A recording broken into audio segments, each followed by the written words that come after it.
Assalamualaikum and hello everyone. This is Suhaib Salim. Welcome to the new video lecture in the series of the database management system. Dear students, last वाले lecture में मैंने आप लोगों को 3 schema architecture करवाया था जिसको 3 level architecture भी बोला जाता है और इसके साथ साथ इसको ANSI स्पार्क आर्किटेक्चर भी बोला जाता है जिसको क्या कहा जाता है अमेरिकन नेशनल स्टैंडर्ड इंस्टीट्यूट और इसके साथ साथ standardize planning and requirement committee. ये ANSI स्पार्क का एब्रीविएशन है, अमेरिकन नेशनल स्टैंडर्ड इंस्टीट्यूट और इसके साथ साथ standardize planning and requirement committee, जिन्होंने 1975 में ये मॉडल ये आर्किटेक्चर डेवलप किया था। और ये आर्किटेक्चर अभी तक डेटाबेस टेक्नोलॉजी डेवलपमेंट में बहुत इंपॉर्टेंट रोल प्ले कर रहा है और इसी का आज हम एक एडवांटेज करने वाले हैं, एक फीचर करने वाले हैं जो कि डेटा इंडिपेंडेंस है। इसकी एक्सप्लेनेशन हम अभी करते हैं और data independence database technology database approach का भी बहुत इंपॉर्टेंट फीचर है, एक बहुत इंपॉर्टेंट एडवांटेज है डेटाबेस अप्रोच का। हम अगर फाइल प्रोसेसिंग सिस्टम की बात करें ना, उसमें एक इशू एक लिमिटेशन आई थी। उसमें एक लिमिटेशन ये थी कि वो प्रोग्राम और डेटा आपस में डिपेंडेंट होते हैं। अगर हम डेटा को छेड़ते हैं, डेटा को चेंज करते हैं तो उसका अल्टीमेटली इफेक्ट पड़ता था, अल्टीमेटली चेंजिंग करनी पड़ती थी प्रोग्राम पे। अगर हम प्रोग्राम में कोई चेंजिंग करते हैं, प्रोग्राम के कोई पार्ट, प्रोग्राम कोई अपडेट करते हैं, अल्टरनेट करते हैं तो अल्टीमेटली डेटा पे फर्क पड़ता था, अल्टीमेटली डेटा पे कोई ना कोई इफेक्ट होता था। चेंजिंग एक तरफ करते तो दूसरी तरफ भी चेंजिंग करनी पड़ती, प्रोग्राम में चेंजिंग करते तो डेटा में करनी पड़ती, डेटा में चेंजिंग करते तो प्रोग्राम में भी करनी पड़ती थी। तो डेटाबेस अप्रोच ने या डेटाबेस सिस्टम ने ये जो इशू आ रहा था फाइल प्रोसेसिंग सिस्टम में कि डेटा और प्रोग्राम आपस में डिपेंडेंट होते हैं एक दूसरे पे या इंटरडिपेंडेंस होती है इनके दरमियान आपस में, तो डेटाबेस सिस्टम या डेटाबेस अप्रोच ने ये इशू ये लिमिटेशन भी खत्म कर दी, ये इशू भी रिजॉल्व कर दिया। और कौन सा हमें बेनिफिट दिया, कौन सा फीचर दिया, ये फीचर दिया डेटा इंडिपेंडेंस का। और ये डेटा इंडिपेंडेंस जो 3 स्कीमा आर्किटेक्चर है ना आपके सामने बना हुआ है, जिसमें 3 लेवल्स होते हैं, मैं लास्ट टाइम भी बता चुका हूँ, ये इसका एडवांटेज है, इसका बहुत बड़ा बहुत इंपॉर्टेंट एडवांटेज है। किसका? ये वाले इनका 3 स्कीमा आर्किटेक्चर का, जिसमें 3 लेवल्स होते हैं। ओके, हम इसको आज एक्सप्लेन करेंगे डेटा इंडिपेंडेंस को।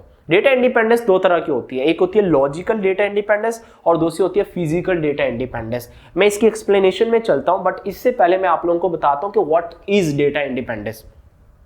डेटा इंडिपेंडेंस का मतलब ये है कि हम यहां पे इस आर्किटेक्चर में या ये स्कीमाज में, तीनों स्कीमाज में से कहीं ना कहीं पे भी अगर चेंजिंग करें, अगर एक स्कीमा पे कोई चेंजिंग करें तो उसका अफेक्ट, उसका असर किसी दूसरे स्कीमा पे ना हो। अगर एक स्कीमा पे कोई चेंजिंग करें, एक स्कीमा के अंदर हम कोई छेड़खानी करें तो उसकी वजह से किसी दूसरे स्कीमा पे, दूसरे लेवल पे जाके हमें चेंजिंग ना करनी पड़े, बल्कि एक में अगर चेंजिंग कर रहे हो तो दूसरे को पता भी ना चले। समझ लगी? अगर हम इंटरनल लेवल पे चेंजिंग करें तो इसका फर्क इस पे ना आए।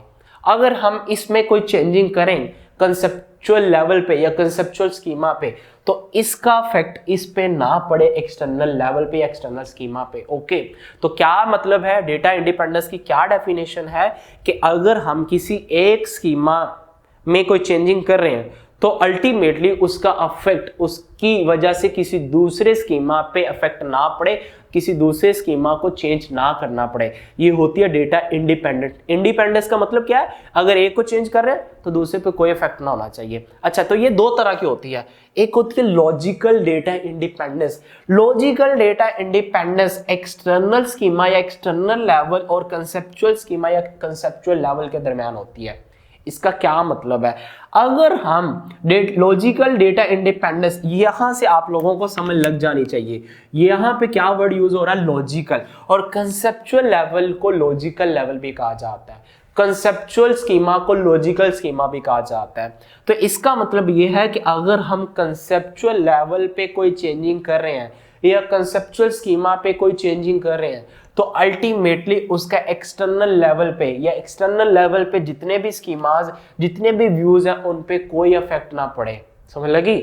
मतलब मैं रिपीट कर रहा हूं, अगर हम कंसेप्चुअल लेवल पे कोई चेंजिंग कर रहे हैं तो इसकी वजह से हमें एक्सटर्नल लेवल पे कोई चेंजिंग ना करनी पड़े। तो इसका मतलब क्या हुआ? लॉजिकल डेटा इंडिपेंडेंस सेपरेट करता है एक्सटर्नल लेवल को कंसेप्चुअल लेवल से। क्या मैंने कहा? लॉजिकल डेटा इंडिपेंडेंस सेपरेट करता है एक्सटर्नल लेवल को कंसेप्चुअल लेवल से। होप सो आप लोगों को समझ आ गई हो।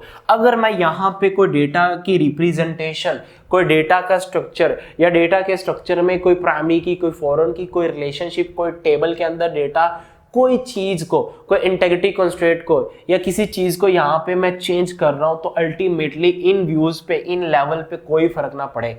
ओके तो ये जो लॉजिकल डेटा इंडिपेंडेंस होती है ना, ये यूजर इंटरफेस लेवल पे क्या हो रही होती है, अकर हो रही होती है। ओके नेक्स्ट बात करते हैं सेकंड टाइप की डेटा इंडिपेंडेंस की। जो सेकंड टाइप है वो है फिजिकल डेटा इंडिपेंडेंस। तो यहां से नेम से आप लोगों को समझ लग जानी चाहिए, इसमें वर्ड कौन सा यूज हो रहा है, फिजिकल डेटा इंडिपेंडेंस। तो इंटरनल लेवल को फिजिकल लेवल भी बोला जाता है, इंटरनल लेवल को इंटरनल स्कीमा भी बोला जाता है। तो फिजिकल डेटा इंडिपेंडेंस होती है कंसेप्चुअल लेवल और इंटरनल लेवल के दरमियान। इसकी डेफिनेशन किन किन के दरमियान बनती है, इसकी डेफिनेशन बनती है कंसेप्चुअल लेवल और इंटरनल लेवल के दरमियान। अब डेफिनेशन क्या बनेगी कि अगर आप इंटरनल लेवल पे कोई चेंजिंग करने लगे हो तो उसका इफेक्ट कंसेप्चुअल लेवल पे ना हो। मैं रिपीट कर देता हूं, अगर आप इंटरनल लेवल पे कोई चेंजिंग करने जा रहे हो या फिजिकल लेवल पे कोई चेंजिंग करने जा रहे हो तो उसकी वजह से हमें कंसेप्चुअल लेवल पे चेंजिंग ना करनी पड़े। या दूसरे लफ्जों में समझो कि अगर आप इंटरनल लेवल पे या इंटरनल स्कीमा पे कोई चेंजिंग करने लगे हो तो उसकी वजह से कंसेप्चुअल लेवल या कंसेप्चुअल स्कीमा पे कोई चेंजिंग ना करनी पड़े। क्या मतलब कि अगर आप इंटरनल स्कीमा पे कोई काम करते हो, कोई चेंजिंग करते हो तो उसका असर कंसेप्चुअल लेवल पे या कंसेप्चुअल स्कीमा पे ना हो। तो क्या मतलब हुआ, जो फिजिकल डेटा इंडिपेंडेंस है वो सेपरेट करता है कंसेप्चुअल लेवल को या लॉजिकल लेवल को इंटरनल लेवल से या इंटरनल स्कीमा से। समझ लग गई। तो फिजिकल डेटा इंडिपेंडेंस किसको सेपरेट करता है, कंसेप्चुअल लेवल को इंटरनल लेवल से सेपरेट करता है। लॉजिकल डेटा इंडिपेंडेंस किसको सेपरेट करता है, एक्सटर्नल लेवल को लॉजिकल लेवल या कंसेप्चुअल लेवल से क्या करता है, सेपरेट करता है। ओके तो फिजिकल डेटा इंडिपेंडेंस कहां पे अकर हो रही होती है, physical data independence logical interface level पे अकर हो रही होती है। और जो लॉजिकल डेटा इंडिपेंडेंस है ना, ये यूजर इंटरफेस लेवल पे अकर हो रही होती है। ओके होपफुली आप लोगों को समझ लग गई होगी। ये जो हमने डेटा इंडिपेंडेंस किया ना, ये 3 स्कीमा आर्किटेक्चर का एडवांटेज है। ओके जिसका क्या मतलब है कि अगर आप एक लेवल पे कोई चेंजिंग करोगे, कोई एक लेवल पे छेड़खानी करोगे तो अल्टीमेटली उसका इफेक्ट किसी दूसरे लेवल पे ना आए।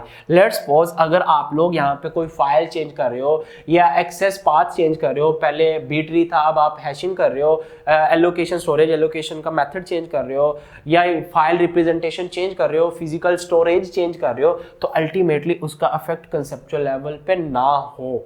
यही तो सबसे बड़ा एडवांटेज है किसका, डेटाबेस सिस्टम का, कि अगर आप एक जगह पे चेंजिंग कर रहे हो तो उसका इफेक्ट, उसका असर किसी दूसरी जगह पे ना पड़े। क्योंकि अगर हम लार्ज ऑर्गेनाइजेशन की बात करें, वहां पे कोई छोटी डेटाबेस नहीं होती, वहां पे कोई 5-10 इतने यूजर नहीं होते, वहां पे 1000 हंड्रेड्स की नंबर्स की फॉर्म में क्या होते हैं, यूजर होते हैं। लार्ज ऑर्गेनाइजेशन है तो ऑब्वियस लार्ज हमारे पास डेटाबेस होगी, बड़ी बड़ी डेटाबेस होगी। तो अगर ऑब्वियस बात है, अगर आप यहाँ पे कोई चेंजिंग करोगे तो अल्टीमेटली अगर उसका इफेक्ट लेट्स सपोज यहाँ पे पड़ेगा तो हमारे फिर से बहुत ज्यादा रिसोर्सेज कंज्यूम होंगे, बहुत ज्यादा टाइम वेस्ट होगा। तो डेटाबेस जो इसका आर्किटेक्चर है ना, 3 स्कीमा आर्किटेक्चर, वो यही एडवांटेज देता है कि भाई अगर एक जगह से कोई छेड़खानी कर रहे हो ना, एक जगह पे कोई तब्दीली कर रहे हो ना, कोई एक जगह पे चेंजिंग कर रहे हो ना, तो उसका इफेक्ट उसकी वजह से किसी दूसरे लेवल पे, किसी दूसरी स्कीमास पे चेंजिंग ना करनी पड़े।